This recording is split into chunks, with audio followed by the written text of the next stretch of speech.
Good morning, students. Today class I am going to discuss about the questions that based on mechanical properties of fluid. So in the last class we have clearly discussed about the synopsis and the important models of this chapter. So let us go through the case set questions of this chapter first. So you should go through the textbook material of our objective material. In that page number 303, the case set questions are present.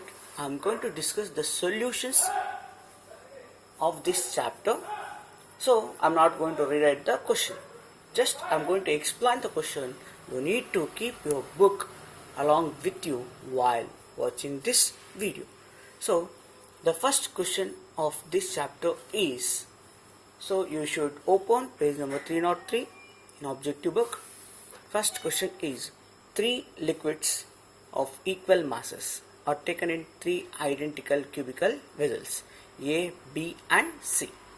So we have taken three liquids of same mass in three identical cubical vessels A, B and C. Their densities are PA, PB and PC. But according to the question, they said that PA is less than PB is less than PC. Means the densities are different of these three cubical vessels. Means the fluid that are taken in this. The force exerted by the liquid on the base of the cubical vessel is. So we have taken three vessels A, B and C of different liquids, fluids. In that fluid, let us take that this is A, B and C having same equal cross section. We have taken three fluids A, B and C. What they are asking here? The force exerted by the liquid on the base of the cubicle. So on this base, what is the force? F is equals to mg, mass of the fluid, right, into acceleration due to gravity. So the force exerted by the fluid on all these vessels is same. So for first question, what is the answer? Same in all vessels.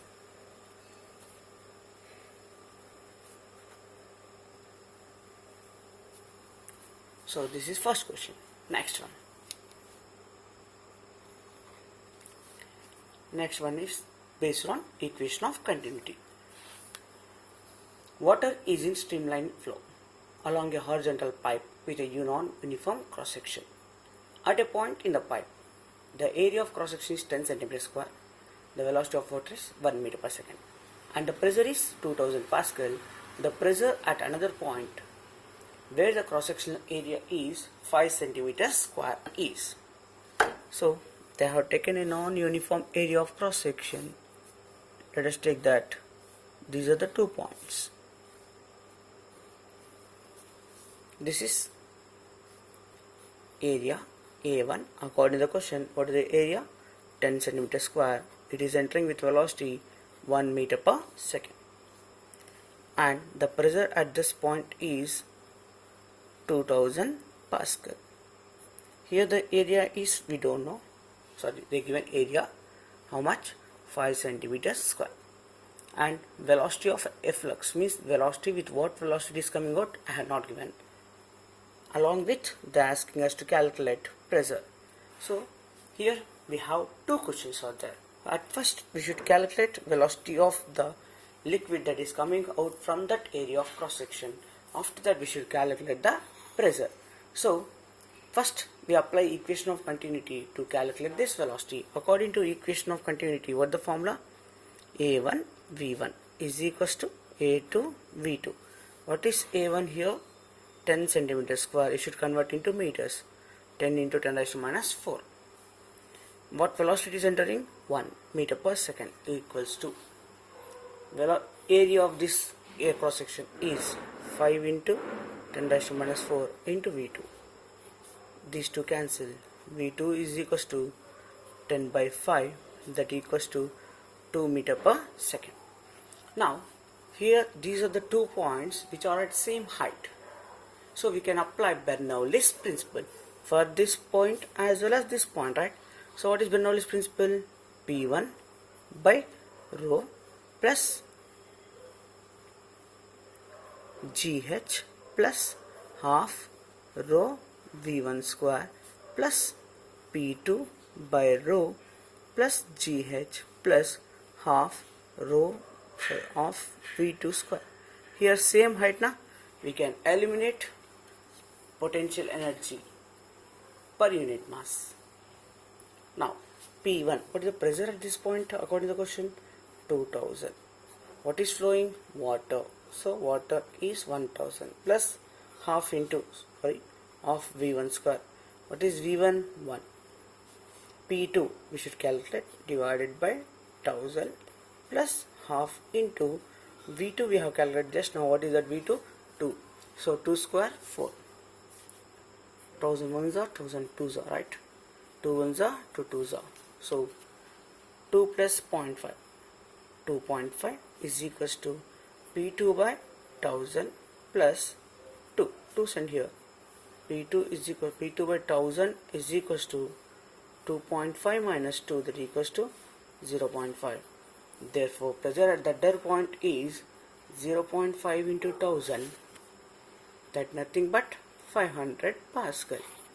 So for us the option is 4.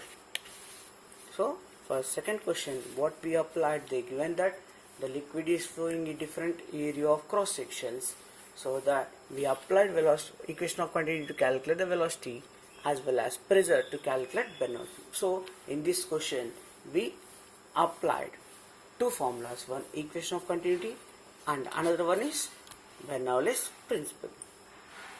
Okay, so can I go for the next question? Yes.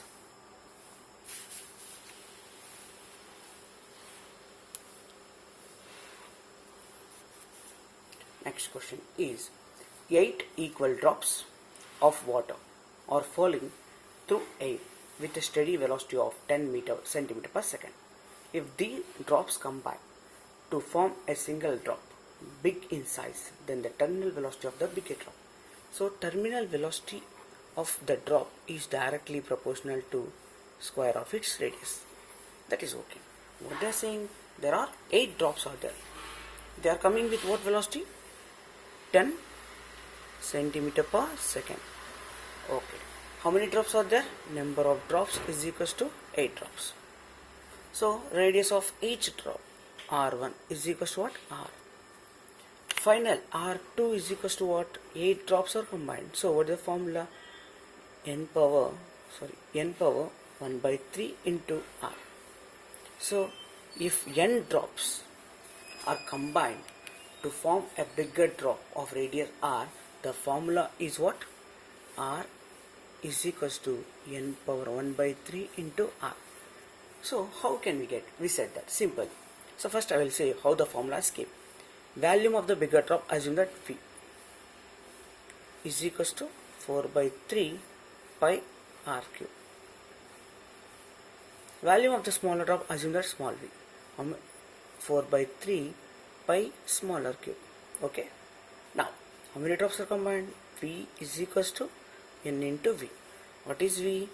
4 by 3 pi R cube is equals to n into 4 by 3 pi R cube. 4 by 3 pi, 4 by 3 cancel. R is equals to what? N power 1 by 3 into R. So this is the way how we get the formula for when n drops of radius R combined to form a bigger drop. The formula is what? N power 1 by 3 into R. So R2 is equals to what? N power 1 by 3. How many drops combined? 8 power 1 by 3 into R. 8 can be written as 2 cube whole power 1 by 3 into R. 3 cancel. That is equals to what? 2R. So radius of bigger drop is what? 2R. Now V2 by V1 is equals to R2 by R1 whole square, because the terminal velocity is directly proportional to what? R square. So R2 is how much? 2R by R whole square. RR cancel. V2 is how much? 10 into 4. Nothing but 40 centimeter per second. So the velocity of the bigger drop, the terminal velocity of the bigger drop is how much? 40 centimeter per second. Is it clear, guys? Right. Next one.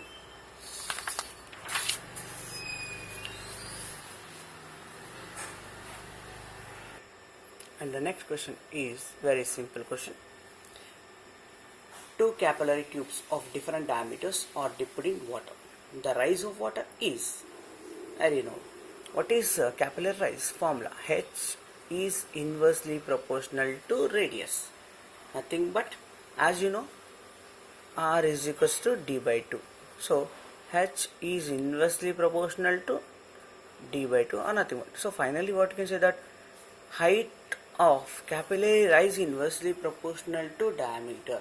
So independent of diameter of the tube, it is depending inversely proportional. So first option is wrong. Second one, greater in the tube of smaller diameter, right? So if diameter is less, capillary rise is more, correct na? Yes. Next one is what? Greater than the tube of larger diameter. Diameter is more, capillary rise is less. Same in both tubes, it is not possible. So what they said that there are two capillary tubes of different diameters or different diameter. So the capillary rise is more for diameter having less. So answer is what? Greater in tube of small diameter. Next one. Spheres of iron and lead having same mass are completely immersed in water. Density of lead is more than that of iron. Apparent loss of weight is W1 for iron sphere and W2 is for lead sphere. Then W1 by W2 is, as we know very well, relative density of lead and iron.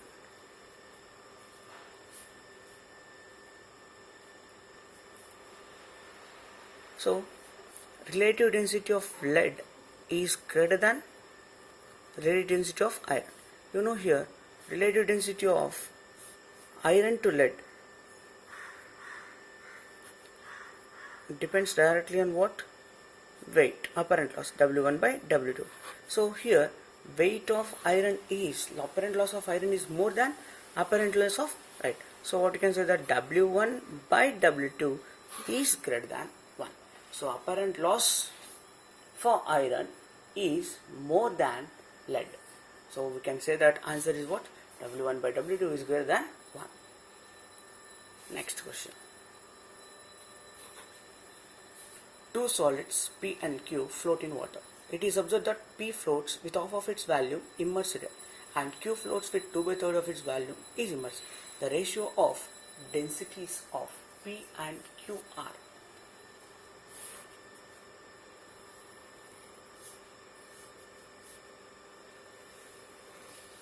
This is P. See, half of its value is immersed in water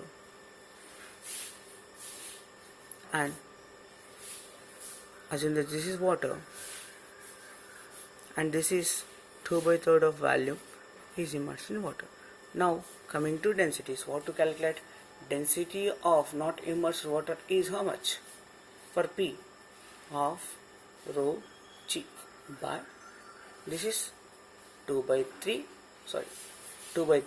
rho G. Rho G cancel, what you get? 3 by 4. So the ratio of densities of P and Q is how much? 3 by 4. Next one. Direct question. A flow of liquid is streamlined. If the Reynolds number is, say, streamline motion, the Reynolds number should be less than 1000. If it is greater than 2000, the flow is called turbulent, right? If it is 1000 to 2000, so we cannot determine, it may be converted into streamline or it may be turbulent. So according to the question, the flow of liquid is streamlined when the Reynolds number is less than 1000. If it is greater than 2000, it will be turbulent. If it is 1000 to 2000, we cannot determine, right? Yes. Next one. In anomalous expansion of water, at what temperature the density of water is maximum? You know very well, this question is based on anomalous expansion of water, as we observe that for water, if you start from 0 degrees Celsius the volume keep on decreases and then increases. So from 0 to 4 degrees Celsius the value decreases. So this is volume and temperature. If you draw, density is equals to mass by volume. Inverse, right? So inverse means what? The graph will be reverse. Volume decreases, density increases. If you plot a graph, then after what happens? Decreases. So have you observed in this graph at which point the density is maximum? So for water, volume is minimum at 4 degrees Celsius and density is maximum. So maximum at 4 degree Celsius. So the density of water is maximum at what? 4 degree Celsius. Clear? Right. Next one. The ratio of hydraulic stress to corresponding strain is known as. So this question is basically from mechanical properties of solids. So we have 3 types of stress and 3 types of strain. So that we have 3 types of modulus of elasticity. So first one is Hooke's law. According to Hooke's law, stress is directly proportional to strain. That implies E is equals to stress by strain. So this is the basic formula for all types of elasticity. So E is called modulus of elasticity, is defined as stress by strain. So there are 3 types. What are they? Young's modulus, bulk modulus, rigidity modulus. So what is Young's modulus? Longitudinal stress by longitudinal strain. So coming to bulk modulus, what is bulk modulus? Volume stress by volume strain. Volume stress by volume strain is called bulk modulus. So the option is what? 4.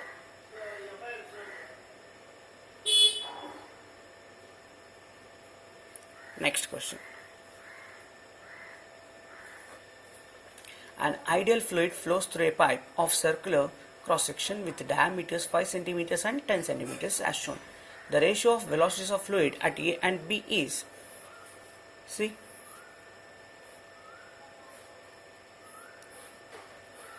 here the relation between area of cross section and velocities. So directly we go for the question of what? Equation of continuity. What is the diameter at this point? 5 centimeters. What is the diameter at this point? 10 centimeters. Let us know that this is VA and this is VB. What is the relation? A1 V1 is equals to A2 V2. Area of cross section pi. This is as in the D1. This is D2. D1 square by 4 into V1 pi D2 square by 4 into V2. Why? Area is equals to pi r square. Here r is not given. So instead of r we have written d by 2.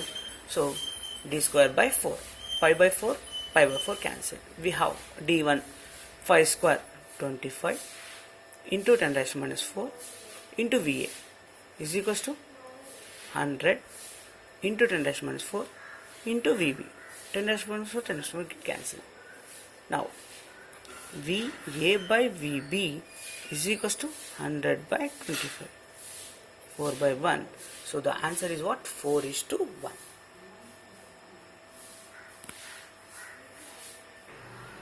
VA by VB is equals to what? 4:1. Next question. That is the theory question. What that? Hydraulic lift works on the principle of Pascal's law. So that is the basic, right? Pascal's law. What is Pascal's law? That when you apply pressure on any part, the pressure is equally distributed on all sides. So that principle is used to lift the heavy objects with applying a small force. That principle is called hydraulic lift. It works on the principle of what? Pascal's law. And aeroplanes works on the principle of Bernoulli's principle. That is also an important question. Next, 12th one.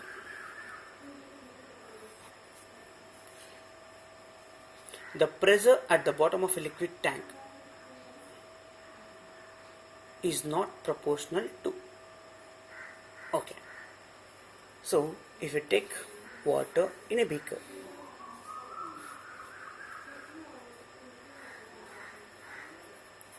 So what they're saying that at the surface, what is the pressure? Nothing but atmospheric pressure. If you go deep inside, what is the pressure at this point?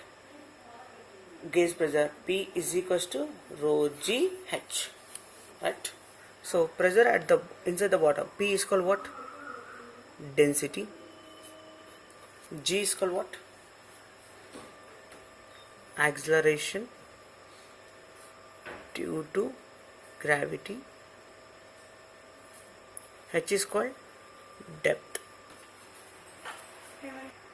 H is called what? Depth, right? So in options, have you seen that acceleration due to gravity, density of liquid, height of liquid? So it depends upon acceleration due to gravity, density of liquid, and height of the liquid or depth of liquid. So it is independent of what? Area. So pressure is independent of area of liquid surface. Next one. Two wires A and B are stretched by same amount, same load. If the area of cross section of wire A is double than that of B, then the stress of B is very simple formula. Stress is equals to force by area. So stress force per unit area of cross section. What they said that two wires A and B are stretched by same load, so force is same. So it depends upon area. What they said that area of cross section of wire A is double than that of B. So yes, B by stress of B by stress of A is equals to inversely proportional, right? Area of A by area of B. According to the question, area is double. What that? 2A by A cancel. Yes, B is equals to what? 2 into C. So stress on B is what? Twice that of A.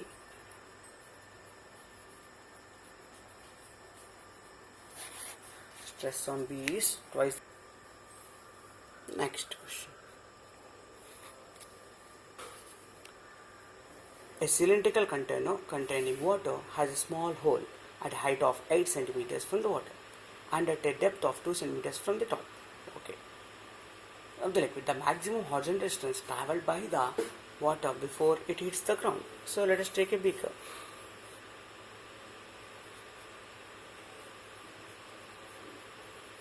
So the hole is present at here, right?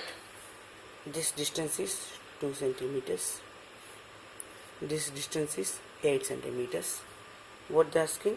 Maximum horizontal distance. This comes under Torricelli's law. What is the velocity of a flux? Velocity of a flux is equals to root of 2gh. So all answers also in CJ system. We can take CJ system assume that g is equals to 100 centimeter per second square. Height from the bottom to here, we should not take from here. What is that? 8 centimeters. So velocity of a flux is equals to 2 into 100 into 2. 2 2s are 4. Root of 400, 20 centimeter per second. So with what velocity the fluid is coming out of this beaker? 20 centimeters. What the question? Maximum horizontal distance. X is equals to velocity into time. So this is assume that freely falling body velocity into root of 2h by g. Velocity is 20 into root of 2 h. How much h? From what height is falling?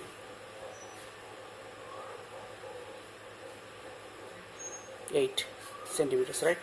Divided by 100. 2 8 is 16, nothing but 4. Right? So 20 into 4. Root 16 is 4. Root 100 is 10. 10 1s are 10 2s are 2 4s are 8. We consider all are in a CJ system. So answer is what? 8 centimeters. So we assume that this is a freely falling body velocity of a flux because it is an open tube. So now what happens? Velocity of a flux is equals to V is equals to root of 2gh. 2gh. G answer is in CGS. So we consider G as 100, H as from the bottom we should consider the height, not from the top. So 8 centimeters. We calculated velocity of a flux. What is the horizontal distance? Velocity into time, velocity into time of a time taken by freely falling body, root of 2h by g. Substituting all these values, you get what? 8 centimeters. And the last question of this part from KZ questions, right? An aluminum sphere is dipped into water. Which of the following true? Buoyancy will be less in water at 0 degrees Celsius than that in water at 4 degrees Celsius. Right? So buoyancy is nothing but what the upward force acting on a body to make the body to rise in a surface. At 0 degrees Celsius, the density of water is less. At 4 degrees Celsius, it is maximum. So what you can say that buoyancy will be less in water at 0 degrees Celsius than water in 4 degrees Celsius. So the answer is what? 1. Because the buoyancy is directly proportional to density. So force exerted by the body. So answer is what, ma? 1. So this all case set question has been completed. Is it clear?